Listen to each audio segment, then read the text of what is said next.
There was nothing crazy about it. I took off, and as I was climbing away from the deck, I put my gear up, realized I had a gear malfunction, so I immediately pulled the power back, slowed the aircraft down so I wouldn't overspeed the landing gear, and then went just above the ship at about 2,000 feet and started talking to Paddles, who is another jet pilot in the tower that controls us when we land. They're also up there if we have a problem. They have they're a book reader.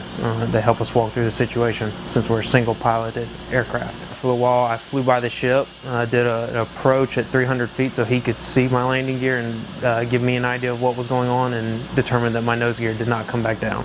At this point, it's time to figure out how do I get the jet back on the deck safely with only 3 landing gear. So eventually Major Murphy came over the radio and told me that the ship had this amazing invention that was like basically a stool that was built specifically for this reason. The ship has a lighting system on what we call spot 7 that we use to land at an exact spot every time.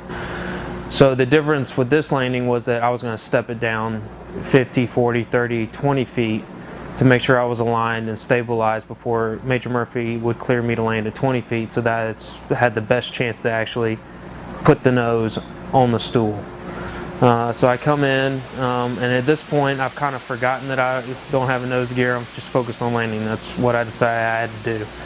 So I'm at 20 feet stabilized, and I can't see the stool. I don't even know it's there. I didn't see it coming over the end of the ship. I looked for it. I remember looking for it and thinking, oh boy, this is going to get interesting. So I never saw the stool.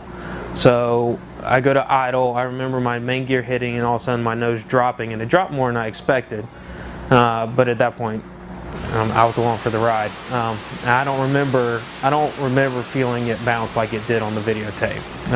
I remember feeling it just kind of hit, and that was it. But then I had to sit there for a minute and remember how to shut the jet off and everything. It was pretty big relief. I didn't realize how much I was shaking until I got out of the aircraft.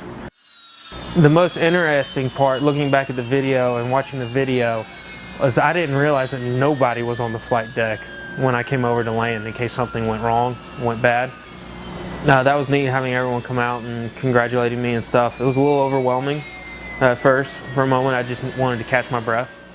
We pride ourselves at landing on the ship perfectly like this, in the same spot every time, and doing the same thing over and over again. But there's no way to train to land in